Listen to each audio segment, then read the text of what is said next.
आज समापन हो जाएगा। सेकंड पार्ट है। पहले पार्ट में हमने इस चैप्टर के ग्लोबल एंटरप्राइजेस और प्राइवेट एंटरप्राइजेस देखी थी।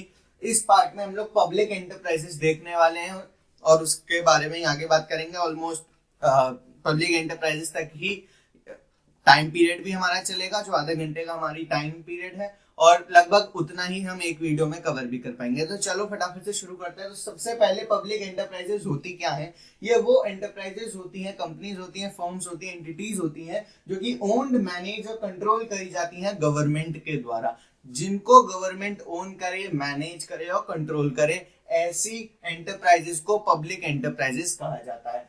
पर्पस की अगर मैं बात करूं तो इन एंटरप्राइजेस का पर्पस क्या रहता है? तो एक तो रीजनेबल प्रॉफिट इनको कमाना है। रीजनेबल प्रॉफिट का मतलब कि इतना कि कंपनी के खर्चे निकल जाएं, उतना प्रॉफिट कमाना है इनको। अब देखो कई सारी जो कंपनीज होती हैं, जैसे कि हमारे दिमाग में इमेज बनी हुई है, इससे पहले जो हमने जाना है, पब्लिक कंपनीज, गवर्नमेंट कंपनीज, वो पब्लिक की सेवा के लिए काम करती हैं, तो वो प्रॉफिट पे बहुत ज्यादा ध्यान नहीं देती। इसी वजह से उनको बहुत ज्यादा प्रॉफिट की कभी वो जरूरत नहीं पड़ती, इच्छा नहीं होती। वो सिर्फ इस बात पे ध्यान देते हैं कि हम जो सर्विसेज दे रहे हैं वो सर्विसेज नंबर 1 हो, वो सर्विसेज बेस्ट हो, ताकि देश के लोगों का कल्याण हो। इसलिए वो लोग बहुत ज्यादा प्रॉफिट नहीं, लेकिन एक रीजनेबल अमाउंट ऑफ प्रॉफिट कमाते हैं, कमाने की पर्पस रखते हैं, एम करते हैं। और दूसरा है and to serve the society. तो सर्विंग द सोसाइटी भी इनका एक पर्पस रहता है। 3 टाइप की पब्लिक एंटरप्राइजेज होती हैं। सबसे पहले हमारे पास आता है डिपार्टमेंटल अंडरटेकिंग्स, फिर है statutory corporation and then government company. तीनों अलग अलग हैं, तीनों के अपनी सूटेबिलिटी है, फीचर्स हैं, मेरिट्स हैं, डीमेरिट्स हैं। तो अभी ये शीट या ये स्लाइड्स मैंने जो जिस प्रकार से डिजाइन करी हैं वो ऐसे है कि अभी हम इनकी मीनिंग, एग्जांपल, सूटेबिलिटी और फीचर्स देखेंगे। इसके नेक्स्ट स्लाइड पे मैं ऊपर का लिखा रहने दूंगा, यहाँ से नीचे नीचे सारा मिटा दूंगा, और फिर हम इनके मेरिट्स और डीमेरिट्स देखेंगे। तो सबसे पहले मीनिंग देखते हैं। डिपार्टमेंटल अंडरटेकिंग्स का क्या मतलब है, या ये कौन सी एंटरप्राइजेस होती हैं? ये सबसे oldest and most traditional form of enterprises है। ठीक है भाई। तो जो पुराने टाइम से हमारे दिमाग में जो इमेज बनती हुई आ रही है गवर्नमेंट कंपनीज की, जिन कंपनीज का नाम सुन के हमारे दिमाग में गवर्नमेंट की इमेज आती है कि ये तो गवर्नमेंट ही चलाती है, ये गवर्नमेंट का, ये गवर्नमेंट की है, वो सारी चीजें इस डिपार्टमेंटल अंडरटेकिंग्स में आती है। इसलिए लिखा भी हुआ कि ये ओल्डेस्ट और most traditional form of enterprise है। Performs integral functions. इंटीग्रल मतलब बहुत ही इंपॉर्टेंट फंक्शंस ये एंटरप्राइजेस परफॉर्म करती हैं। इन एंटरप्राइजेस का जो भी काम रहता है वो बहुत ही इंपॉर्टेंट रहता है गवर्नमेंट के लिए। एग्जाम्पल है रेलवेज, टेलीफोन, डिफेंस। ये जैसे काम है ये सिर्फ गवर्नमेंट ही करती है देश के ये सारे काम। तो ये काम और बहुत ज्यादा इंपॉर्टेंट भी है, इसलिए ये डिपार्टमेंटल अंडरटेकिंग्स के अंदर डाले गए हैं। सूटेबिलिटी के कब सूटेबल रहेगी डिपार्टमेंटल अंडरटेकिंग एंटरप्राइज बनाना? जब एक्टिविटीज ऑफ वाइटल इंपॉर्टेंस की बात है, मतलब जब कोई ऐसा काम करना हो जो बहुत ज्यादा इंपॉर्टेंट है देश के लिए, तब इसकी बात आएगी। गवर्नमेंट अंडरटेकिंग्स डिपार्टमेंटल अंडरटेकिंग्स बनाई जाएंगी। For operation of public utility, जब जनता को बहुत ज्यादा फायदा पहुंचाना हो तब डिपार्टमेंटल अंडरटेकिंग्स बनाई जाएगी। और जब कंट्रीब्यूशन टू रेवेन्यू, जब गवर्नमेंट का खजाने में पैसे की जरूरत हो, तो जो एक्टिविटीज गवर्नमेंट का खजाना भरती हैं वो ये एक्टिविटीज हैं। तो जब रेवेन्यू को इंक्रीज करना हो तब डिपार्टमेंटल अंडरटेकिंग्स करी जाएंगी। बेसिकली डिपार्टमेंटल अंडरटेकिंग्स बनाई जाएंगी। स्टैट्यूटरी कॉर्पोरेशन की बात करें तो ये वो एंटरप्राइजेस हैं, ये एग्जिस्टेंस में आई थी with special act in parliament, मतलब पार्लियामेंट में एक स्पेशल एक्ट को लागू करवा के, पास करवा के, फिर उसके बाद स्टैट्यूटरी कॉर्पोरेशन नाम की एंटिटीज, एंटरप्राइजेस बननी चालू हुई।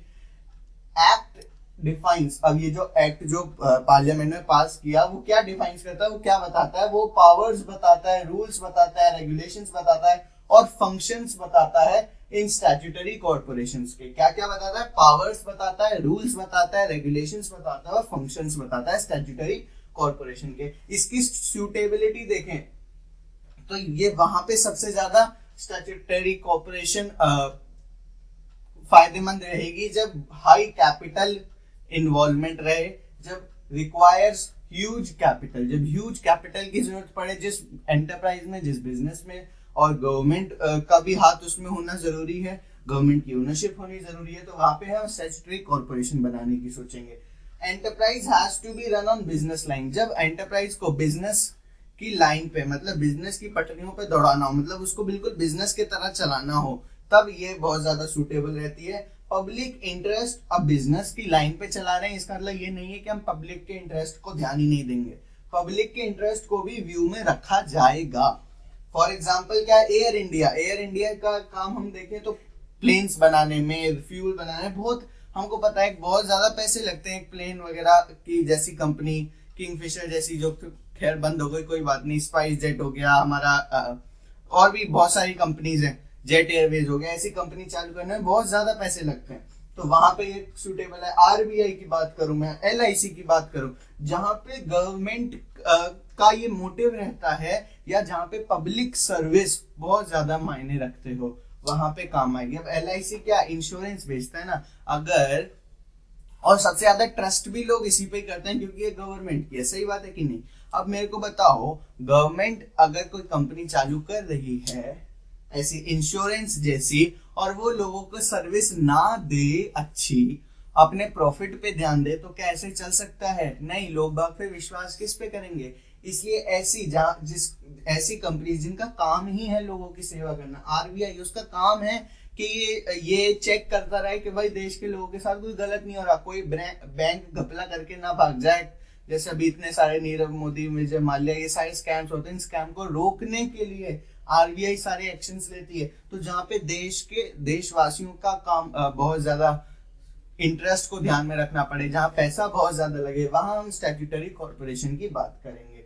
आईडीबीआई बेसिकली ये है industrial development bank of India, जहाँ पे इंडस्ट्रीज को डेवलप करने के लिए कंपनीज को उधार दिया जाता है, लोन दिया जाता है। गवर्नमेंट कंपनी की बात करूं तो ये वो कंपनी होती है जहां पे कम से कम 51% of share capital central government या स्टेट गवर्नमेंट का हो। अब देखो, शेयर कैपिटल का मतलब है कि 51% ऑफ हिस्सेदारी या ओनरशिप।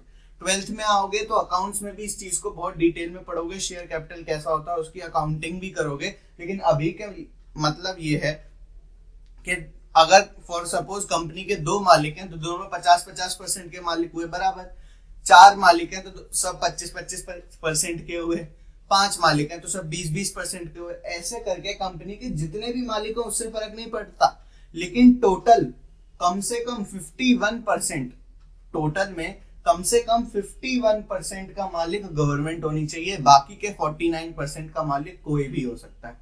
ऐसे करके शेयर्स निकलते हैं बेसिकली जो कंपनी के। शेयर मार्केट, आपने स्टॉक एक्सचेंज सुना होगा, अब स्कैम 1992 के बाद तो शेयर मार्केट बहुत ज्यादा चर्चे में हो गया, हर कोई जानने लगा। और ये जो शेयर्स है बेसिकली होता क्या है ना, कंपनी अपनी जितनी भी कैपिटल होती है उसको छोटे छोटे पार्ट्स में डिवाइड कर देती है, जिसको हम शेयर्स कहते हैं। तो 51% of this share capital government की होनी चाहिए। अच्छा, तो फिर ये शेयर्स जो बिकेंगे कंपनी के, और कंपनी क्या कहती है कि भाई साहब मेरे को 10 लाख रुपए की जरूरत है, मैं 1 लाख शेयर निकाल रहा हूँ 10-10 रुपए के, 1 लाख शेयर निकाल रही हूं मैं। कंपनी कहेगी कि मैं 1 लाख शेयर निकाल रही हूँ 10-10 रुपए के, जिसको पैसा लगाना है मेरी कंपनी में वो लगा सकता है, शेयर्स खरीद सकता है। तो अब क्या होगा कि लोग बाग शेयर्स, ये 1 लाख शेयर्स खरीदेंगे 10-10 रुपए देके, 20-20 रुपए, 2 खरीदने हैं तो 20-20 रुपए, 3 खरीदने हैं तो 30-30 रुपए देके ये शेयर्स खरीदेंगे। तो ऐसे ही कम से कम 51% शेयर्स गवर्नमेंट के होने चाहिए। अच्छा, ये शेयर्स खरीदे किसके नाम पे जाएंगे? ऐसे गवर्नमेंट ऑफ इंडिया तो लिख नहीं सकते ना रजिस्टर में शेयर्स बेचते वक्त, तो किसके नाम से शेयर्स खरीदे जाएंगे? Shares are purchase in the name of president of India. President of India के नाम पे ये शेयर्स खरीदे जाते हैं। एग्जांपल सेल हो गया, that is steel authority of India limited. भेल हो गया, ठीक है, इसकी full form high electricity limited, Bharat high electricity limited, ऐसा कुछ है। एचएमटी की बात करें तो हिंदुस्तान पे मोटर टूल्स, ऐसा करके कुछ है, मतलब इनकी फुल फॉर्म की अगर मैं बात करूं तो हाँ, Hindustan machine tools, Bharat heavy electrical limited, steel authority of India. से अपन को भी याद नहीं रहता ना, तो लिख के रखते हैं कि इसका मतलब ये है इसका। तो ऐसी कंपनी जो है बेसिकली जो नवरत्न आती है, महारत्न आती है, इनके बारे में आपने नहीं पढ़ा कोई बात नहीं, इकोनॉमिक्स में कभी प्रोजेक्ट बनाने को अगर टीचर ने दिया तो शायद वहां पढ़ लोगे, but don't worry for that as well. तो ऐसी कंपनीज गवर्नमेंट कंपनीज कहलाई जाती हैं, क्योंकि यहाँ पे कम से कम 51% शेयर गवर्नमेंट का होता है। सूटेबल कहाँ रहेगा, जहाँ पे एंटरप्राइजेस को बिजनेस की लाइन पे रन करना हो, अच्छा ठीक है वो तो यहाँ भी था, लेकिन जहाँ पे उसको प्राइवेट सेक्टर के साथ लड़ाई करनी हो।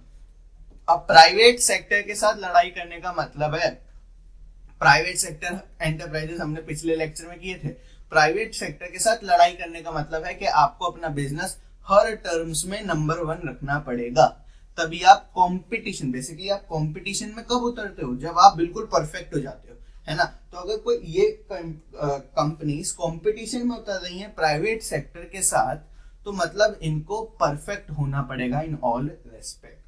फीचर्स की बात करते हैं आप तीनों की एक एक करके। तो सबसे पहले फीचर्स देख लेते हैं डिपार्टमेंटल अंडरटेकिंग्स के। पहला फीचर है under direct control of government. Government के डायरेक्ट कंट्रोल, बिल्कुल उनके हाथ के नीचे ही रहती है। एम्प्लॉयज आर गवर्नमेंट एम्प्लॉय, जो लोग भी डिपार्टमेंटल अंडरटेकिंग्स में काम करते हैं उनको सरकारी जॉब वाले कहा जाता है या सरकारी वर्कर्स कहा जाता है, गवर्नमेंट एम्प्लॉयज कहा जाता है उनको। फिर सरकार की जॉब वगैरह जो जो बेनिफिट एक नॉर्मल गवर्नमेंट एम्प्लॉय को मिलते हैं वो इनको मिलते हैं। और इनको चलाता कौन है, दैट्स एडिशनल पॉइंट जो यहाँ लिखा कि इनको हेड कौन करता है, इनको गवर्नमेंट ऑफिशियल्स हेड करते हैं, आईएएस वगैरह हेड करते हैं। नेक्स्ट पॉइंट है may be under the control of state और सेंट्रल गवर्नमेंट के, या तो ये स्टेट गवर्नमेंट के अंदर होंगे या सेंट्रल गवर्नमेंट के अंदर काम करेंगे, बहरहाल किसी गवर्नमेंट के हाथ के नीचे ही अंडर ही काम करेंगे।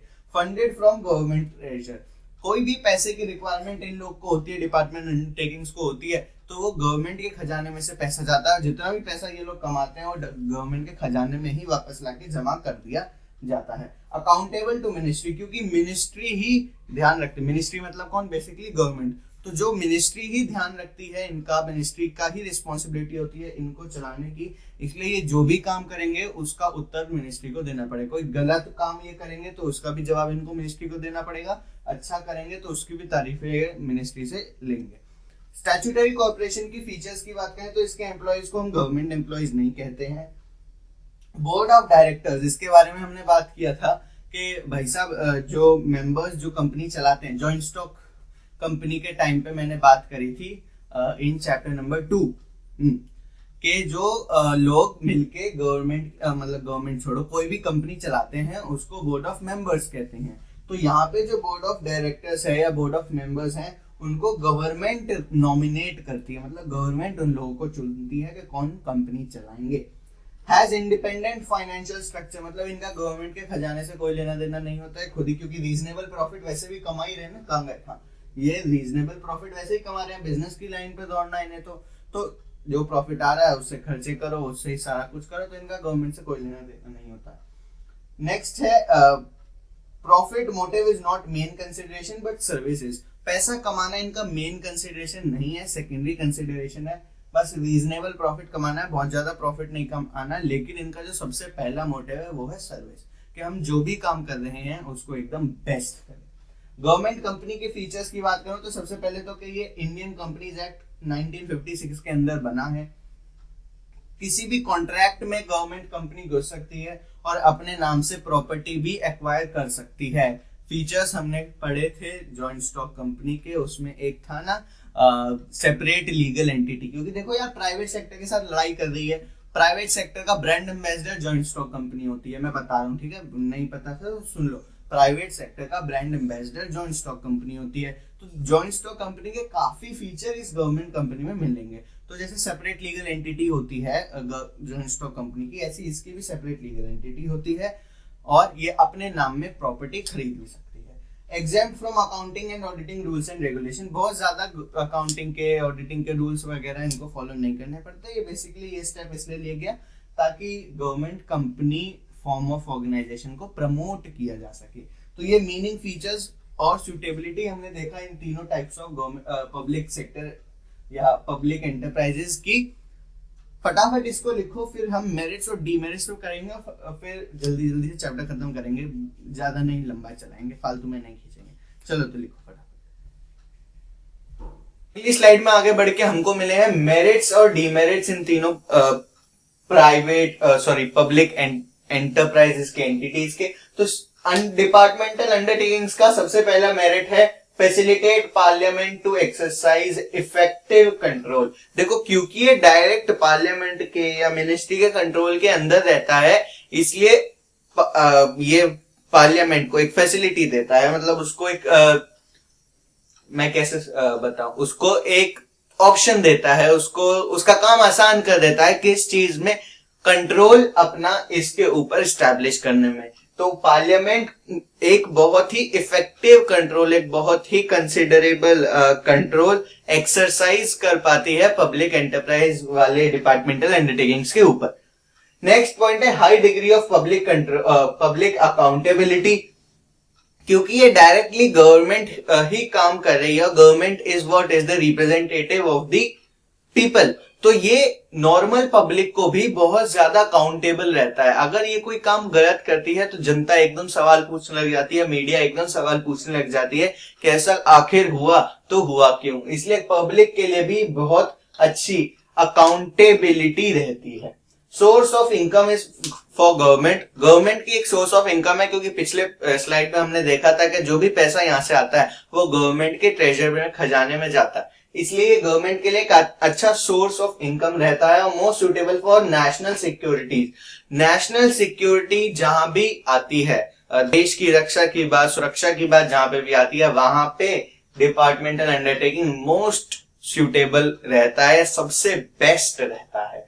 डीमेरिट्स की बात करें तो फेल्स टू प्रोवाइड फ्लेक्सिबिलिटी। भाई फ्लेक्सिबिलिटी नहीं दे पाता, क्योंकि क्या होता है, गवर्नमेंट की कंपनी है, गवर्नमेंट के हर काम में बहुत ज्यादा रूल्स रेगुलेशंस फॉलो करने पड़ते हैं, तो इतनी जल्दी से ये लोग डिसीजन नहीं ले सकते, जिसकी वजह से नेक्स्ट पॉइंट आता है डिले इन डिसीजन मेकिंग।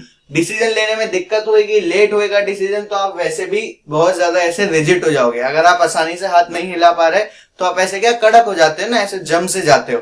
तो अगर if you can move freely then it's okay, but क्योंकि फ्लेक्सिबिलिटी कम है, डिले इन डिसीजन मेकिंग हो रही है, तो होता क्या है ना कि ऐसे आप अगर ऐसे जम के खड़े हो गए फॉर एग्जांपल, तो आप ऐसे ही जम रहे हो, क्योंकि हाथ उठाने में भी फिर आपको दिक्कत हो रही है, इधर भी दिक्कत हो रही है, फ्लेक्सिबिलिटी नहीं है आपके अंदर। तो ऐसे ही कुछ इमेजिनेशन कर लो कि ऐसे कि सिचुएशन कुछ भी हो जाए, ये कंपनीज वैसे ही काम करती हैं जैसे कर रही हैं, बिजनेस के हिसाब से, एनवायरमेंट के हिसाब से खुद को चेंज नहीं कर पाती। इस वजह से हमारा नेक्स्ट पॉइंट भी आता है कि unable to take advantage of business opportunity. अगर कोई अपॉर्चुनिटी आती हुई इनको दिखाई भी दे रही होती है, तो भी ये इतनी जल्दी उस पर रिएक्ट नहीं कर पाते। इतने ये लोग डिसीजन लेते हैं, इतने तो अपॉर्चुनिटी बाकी लोग उड़ा भी ले चुके होते हैं।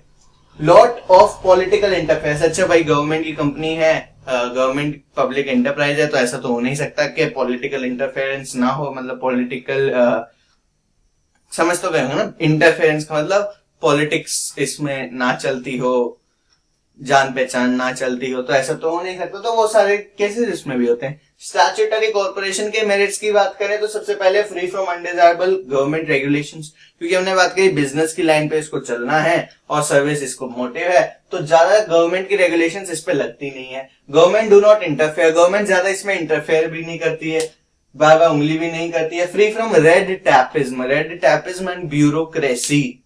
Free from red tapism and bureaucracy मतलब चलो एक तरह का समझ लो कि करप्शन है, एक तरह का करप्शन है। नीचे पॉइंट लिखा हुआ है करप्शन डीमेरिट में, उसको भी समझाऊंगा।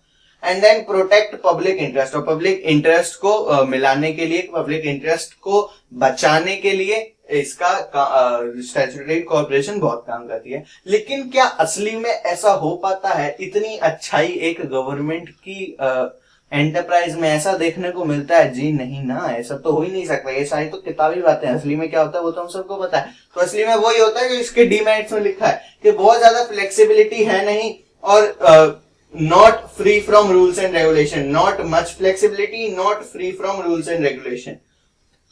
कि कह तो दिया ऊपर रूल्स रेगुलेशन कम है, लेकिन इतने भी कम नहीं है भाई, कम सिर्फ पेपर पे दिखाने के लिए हैं। अगर तुम सच में जाओगे देखने तो बहुत सारे रूल्स एंड रेगुलेशन हैं। फ्लेक्सिबिलिटी यहाँ पे भी कम है। गवर्नमेंट और पॉलिटिकल इंटरफेरेंस ना हो ऐसा तो हो ही नहीं सकता। लिखा है government do not interfere, government को इंटरफेयर नहीं करना चाहिए, लेकिन होता क्या है कि गवर्नमेंट तो इंटरफेयर करती है, पॉलिटिक्स तो इंटरफेयर करती ही है। ऐसे ही करप्शन लिखा है कि नहीं होना चाहिए, लेकिन यहाँ पे होता तो है। क्योंकि जब ये कंपनी है और ये पब्लिक से डील कर रही है, तो जहां जहां गवर्नमेंट और पब्लिक मिलेगी वहां करप्शन तो हो ही गई ना बॉस। क्योंकि गवर्नमेंट अपने आपस में अंदर करप्शन नहीं कर सकती, लेकिन जहां पब्लिक से जुड़ के काम करेगी वहां तो करप्शन हो ही गई।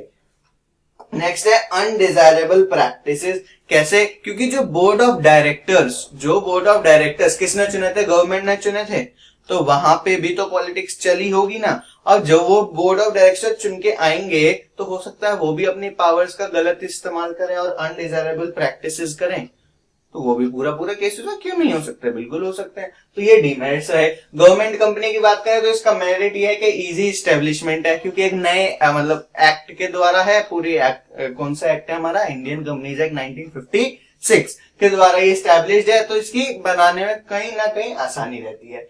Has separate legal entity. जब बात हुई थी पिछली स्लाइड में कि ये अपने नाम पे प्रॉपर्टी ले सकती है, तभी मैंने आपको बताया था कि ये सेपरेट लीगल एंटिटी भी रखती है, तो वो अब इसका मेरिट बन के आ गया। और एंजॉय मैक्सिमम ऑटोनॉमी, मतलब इन सब में से देखा जाए तो सबसे अच्छी तो बेचारी वही रहती है, क्योंकि उसमें इतना ज्यादा गवर्नमेंट का या पॉलिटिक्स का कोई इंटरफेरेंस नहीं रहता, तो काफी हद तक ये अपने दम पे ही चलती है।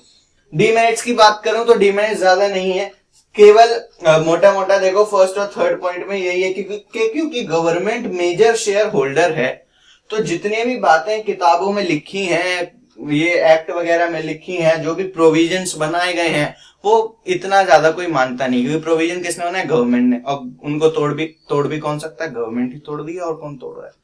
अगर बताओ, अगर प्रोविजन नहीं टूट रहे होते तो क्या इतने स्कैम इंडिया में हो जाते हैं? नहीं ना। तो कहीं ना कहीं खोट तो होता ही है ना, करप्शन तो होता ही है। तो इसलिए जो भी प्रोविजन बनाए गए हैं वो ज्यादा रेलेवेंट बैठते नहीं। और इसी के साथ मैं थर्ड पॉइंट भी ले रहा हूँ, मेन पर्पस इज डिफीटेड। क्योंकि अगर गवर्नमेंट ही मेन एक बड़ा शेयर होल्डर है, तो इसको, जैसे बात करी थी मैंने पिछली स्लाइड में कि ये प्राइवेट सेक्टर से लड़ाई करता है। प्राइवेट सेक्टर से लड़ाई करने का मतलब है कि 100% एक्यूरेट, बिल्कुल परफेक्ट होना चाहिए लड़ने के लिए। क्या कोई गवर्नमेंट कंपनी कभी भी 100% एक्यूरेट हो सकती है? जी नहीं यार, कभी नहीं हो सकती है 100% एक्यूरेट। तो वही बात है, गवर्नमेंट है भाई, वो इतनी आसानी से पैसा निकालेगी नहीं, खर्च नहीं करेगी, वो तो अपने वही दिमाग से चलेगी ना। ये फ्लेक्सिबिलिटी रोकेगी, डिले इन डिसीजन मेकिंग होएगा, जो भी है, क्योंकि कोई भी डिसीजन मेजोरिटी के बिना तो हो ही नहीं सकता, और मेजोरिटी में कौन है? गवर्नमेंट। तो कोई भी डिसीजन देखा जाए तो गवर्नमेंट के बिना तो हो ही नहीं सकता। और गवर्नमेंट का कामकाज तो हमको पता ही है कितने ढीले होते हैं। तो फिर वही बात है कि ना तो जो हमने मेन पर्पस रखा था बनाने का, ना तो वो पूरा हो पाता है, और सही से, मतलब पूरा हो जाता है, कुछ हद तक पूरा होता है, 100% कंप्लीट नहीं होता। और ना ही जो प्रोविजंस बनाए गए थे उन पे कोई ज्यादा ध्यान रह पाता है, उनका ज्यादा इंपॉर्टेंस रहता है। नॉट डायरेक्टली अकाउंटेबल, गवर्नमेंट को ये डायरेक्टली अकाउंटेबल भी नहीं है, तो जो करना चाहे कर सकती है, कोई ज्यादा फर्क नहीं पड़ता। तो कह सकते हैं कि इन सब से अच्छी है, क्योंकि इतना ज्यादा इसमें करप्शन और गवर्नमेंट का, पॉलिटिक्स का इंटरप्शन नहीं होता है। 50% तो एटलीस्ट अपने गोल को अचीव कर ही लेती है। तो विद दैट हमारा ये चैप्टर यहाँ पे खत्म होता है, क्योंकि बाकी के दो तो हम पिछले लेक्चर में कर ही चुके हैं। ये लेक्चर नंबर 2 है इस चैप्टर का। तो अच्छी बात है, चौथा दिन की स्टार्टिंग में हमारे 3 चैप्टर खत्म हो गए। मेरा टारगेट ये है कि मैं 6ठे दिन तक तुम्हारे 6 चैप्टर पूरे करा दूं, लेकिन होगा तब जब तुम लोग साथ दोगे। कैसे करके? कि भाई जो मैं करा रहा हूं उसको रिवाइज तो करना ही है एग्जाम से पहले, लेकिन उसके अलावा ताकि 6 चैप्टर और आगे के जितने भी 10-11 चैप्टर हैं वो तुम लोग कर पाओ, तो उसके लिए जरूरी ये है कि आपको करना पड़ेगा चैनल को सब्सक्राइब, ताकि आगे के वीडियोस तुम्हें मिले और तुम्हारा सिलेबस मेरे साथ पूरा हो जाए। ऐसा नहीं मैं आगे निकल गया, तुम लोग पीछे रह गए। पीछे नहीं रहना, दुनिया के साथ चलना है, जमाने के साथ चलना है। इसलिए चैनल को सब्सक्राइब करना, और दूसरा अपने दोस्तों के साथ वीडियो को शेयर करना, ताकि ज्यादा से ज्यादा लोगों को आरटीजी सीरीज के बारे में पता चले और ज्यादा से ज्यादा लोग इससे फायदा ले पाए। So with that said, let's wrap it up, and that's all for today. Thank you and have a nice day.